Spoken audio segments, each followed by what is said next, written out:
What's up, VC? It's Steve again, Harmless Rebel, and it's time for another video. This time we'll be talking about my trip to Brazil and my experience digging for vinyl there.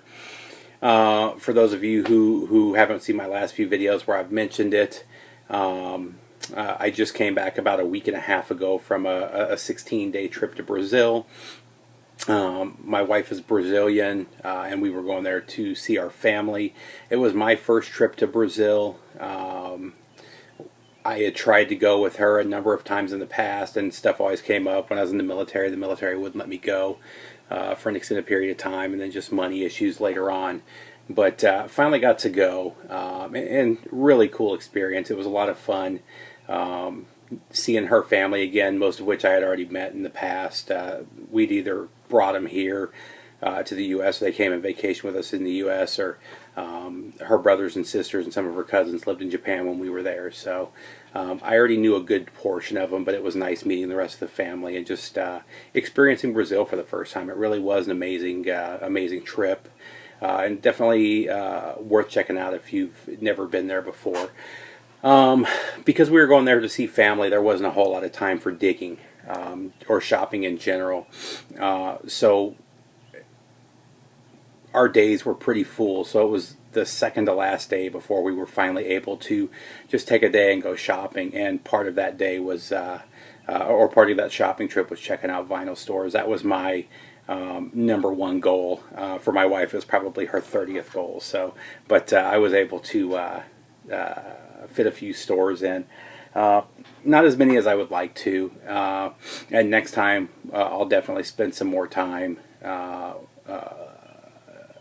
in the stores and just checking out different places. It just came down to time. We only had about a 5 or 6 hour period to go shopping. She had some stuff she wanted to do and some places that we had to go. So I was stuck going to vinyl stores that were in that area where we were, which was the main shopping area in Curitiba, the town that we were, or the city that we were visiting. So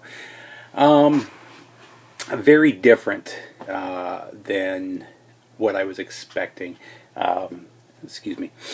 Most of the stores were not record stores or music stores. They were used goods stores. What I mean by used goods, they had used books, used movies, used vinyl. It was places that bought and sold used forms of media, I guess is the best way of putting it. And we went to 2 or 3 of those, and I just wasn't really impressed with what I was finding. Most of them did have a halfway decent selection. I did find some really cool stuff that I would like to have bought. However, the prices were really high, and the condition just wasn't that good in what I was finding. So I didn't end up getting anything. And then I also went to a couple of record stores that were record specific or music specific, meaning records and CDs. And they had a better selection. But again, the few things I found that interested me were either way too expensive or just not in the condition that I was looking for. What really surprised me was that I wasn't finding Brazilian pressings. What I really wanted going there was to find, especially 80s thrash. I wanted to find some Brazilian pressings, some original pressings of some of my favorite 80s thrash bands. Not just Brazilian bands, even Brazilian pressings of some of the American bands too would have been cool. And I just wasn't finding that. Almost everything that I saw in record stores was American vinyl or European vinyl, which because it was imports, for them the prices were super high. So you're talking 100 to 120, up to 200 actually. But usually, most of them were between about 100 and 120 reais a piece, which is about $35 roughly. And you know, it was all stuff that I can really find here in the U.S. And the few really nice things that I found that were even scarce here in the U.S. Were just so overpriced that it wasn't worth it. Like they had a couple of the harder to find Black Sabbath albums, UK pressings, but they wanted 200 reais for them, which is 60, 70, $80. And they weren't in mint condition. That you may be able to ask that money if it's a a stone mint album, but that wasn't the case. So I was really feeling disappointed. I wasn't finding anything that I was looking for. Let me go ahead and show you some pictures of some of the stores that we went to and just kind of give you an idea of what I'm talking about. The first couple here are just kind of bookstores that also had a vinyl section. And then there's one or two from some actual music stores that we went to.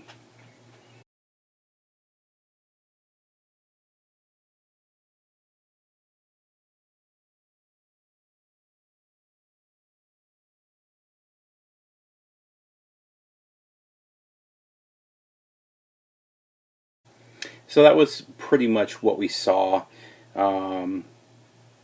As we were leaving the last store, my sister-in-law's boyfriend asked if there was any place around that we recommended, and they recommended this metal shop.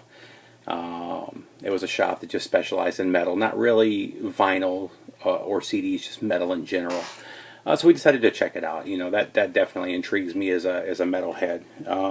So we went there, and by far the coolest place we went. And I can't wait to go there again next time we're there. But it's called Let's Rock.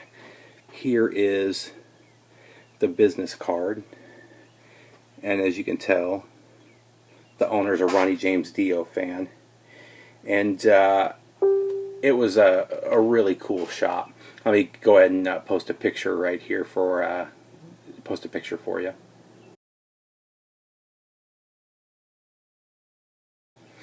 As you can see, it's a little bit of everything. If you look at the sign, it's not just a music store. It's music, shirts, it's a tattoo shop, it's a piercing shop. It kind of makes me think of Born Late Records, which Chad's always talking about. That's his local store in Texas, and he's a really big fan. And it just very much reminded me of Born Late. I'll put a link to Chad's channel down below. He definitely, I just saw that he has 250 subscribers. If you're subscribed to mine and you're not subscribed to his channel, go subscribe to his great channel. It's called The Metal Lounge. He's a great guy and shows a lot of killer stuff. But anyway, this store, The Rock Shop, we walked in, and unfortunately he didn't have a lot of vinyl. He said he usually has about 300 albums, give or take. But he had just done a big heavy metal show, like a record and CD show over the weekend. And he had sold most of what he had. So he only had about 100 albums. But there was some really good stuff in there. But again, it was mostly American or U.S. and UK pressings. And most of it was stuff that I either had or just not in good enough condition. The prices were good, though. There were two things I ran across that I grabbed instantly. And sadly, this is all I bought, vinyl-wise, and for the entire trip. Which is kind of disappointing, but these are both great albums. So, first up, this is one of the main things I was looking for. One of my primary goals when I went there was to get original Sepultura pressings. And I found one, and he hooked me up with a good price. He brought the price down, but this is, let's pull this out. First Brazilian pressing, just first pressing period, of Schizophrenia from Sepultura, and I believe only the first pressing is on gatefold. I'm pretty sure that each pressing after that, including I have the metal blade pressing, is a single sleeve as opposed to a gatefold. But very cool. You got the lyrics on the inside, and it's on Cogumelo Records. It was in really good condition, probably a good VG to VG plus. It plays really nice though. You got the original. Kind of hard to see, but oh, sorry, it's upside down. You got the original Sepultura logo there. But definitely a favorite of mine. And I've talked about this before. It's funny, when this came out, I didn't like this album. I shouldn't say when it came out. When I got it for the first time, I didn't like it. I didn't like how rough it was, how bad the production was. And it's funny because that's what makes it one of my favorites now. but just the rawness and just Sepultura at their best. But was really happy to run across this. I think I paid the equivalent of about $25 for this, and this goes for 3 times that here in the U.S. And then I also picked up this. I had actually just heard about this band, funny enough, maybe a night or two before. I was messing around on Facebook, and something about this band popped up. Just, Facebook picks up where you're at, and I was searching metal, and this band came up. They were doing a show, and oddly enough, the next day I ran across, or a couple days later, I ran across this album, and I couldn't pick it up fast enough. This is the band Mercy Killing. This is basically their major label debut on Nieves Records. This is their 5th album, I believe, and the band's been around since the 90s, but everything that they had done prior to this was self-released. So, there had, with the album prior to this, there had been a lineup change. It was an all-male band, and for the last 2 albums, it's been female-fronted. So there is the band on the back. This is the singer. It's Tati Klingel. Her name's Tatiana, but and you can see it's signed by the band. This is actually a local band there in Curitiba, a local thrash band, and they're heavily supported by that particular shop. And he had 3 or 4 copies, and they were all signed by the band. He didn't mark them up for that, it was just one of those deals. But it's a limited pressing of 300. This is number 244. Just a killer thrash band. Definitely highly recommend checking it out. Let's see what we got. Here is the inner sleeve. You got some nice shots of the band there. And then it's on, this one is on red vinyl with black splatter with some really cool custom center labels. And then I believe there was one, like the first 100 were one color, and then the second 200 were the red with black splatter. But like I said, just really killer thrash. I really dig this. And again, this is one that I recommend looking for on CD or vinyl if you can find it. But Mercy Killing. And let's go ahead and play a little clip right here.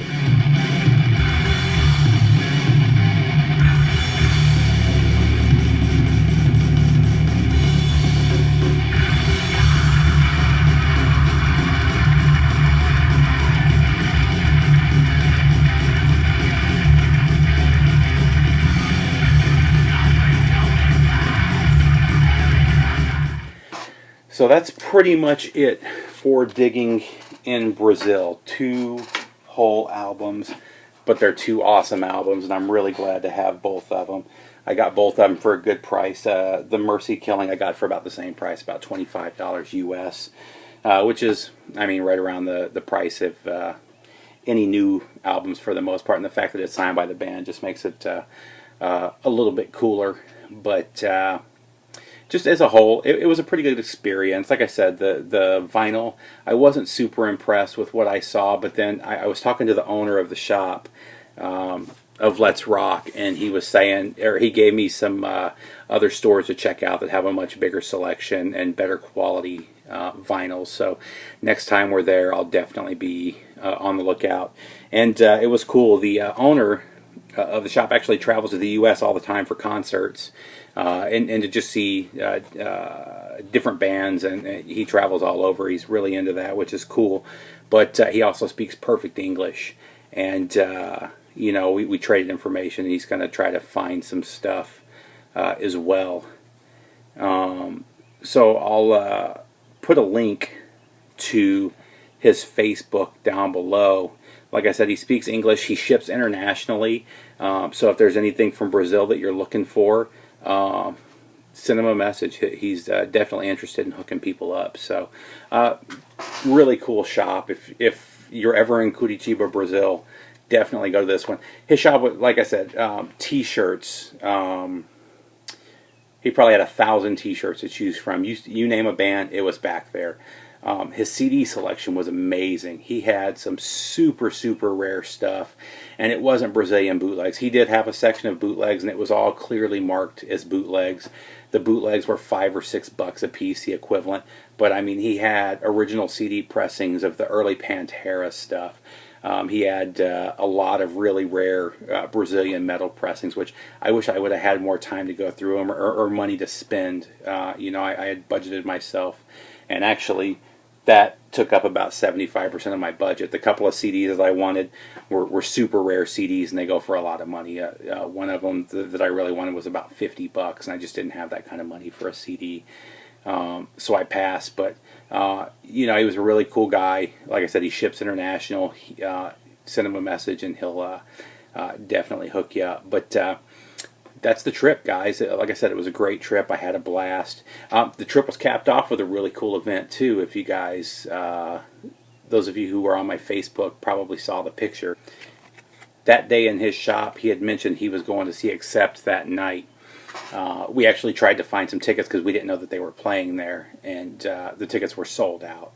It's a really famous venue that they played out. It's called the Wire Opera House, and it's a beautiful place. We had actually visited it a couple days before and saw them setting up for something. We didn't realize it was for Accept, but it's a little venue that holds like 2,000 or 3,000 people, and again, it's famous for having people like Pavarotti and all these big name opera singers play there, and Accept was playing there, which is really cool. But excuse me, sinuses. Unfortunately, we couldn't get tickets. And then the next day, we were in the airport. We were actually running late for our flight. They had called the final boarding call, and we only had 5 or 6 minutes to get to our gate. And as we were walking by, I looked over, and Accept was sitting right there. And so I'm like looking at my plane, looking at them. I was like, all right, we got to stop. We got to stop. So we actually stopped and talked to the guys from the band for a couple minutes. They were all really cool. Took a picture with them. Actually, I took a bunch of pictures. My wife took a picture with them, and it was just really cool to be walking by and just happen upon those guys in Curitiba Airport in Brazil. You know, what are the chances of something like that happening? But I'll go ahead and end this with the photo that we took, or one of the photos that we took, and that's it, VC. I hope everybody's good. Take care. I'll have some more videos coming shortly.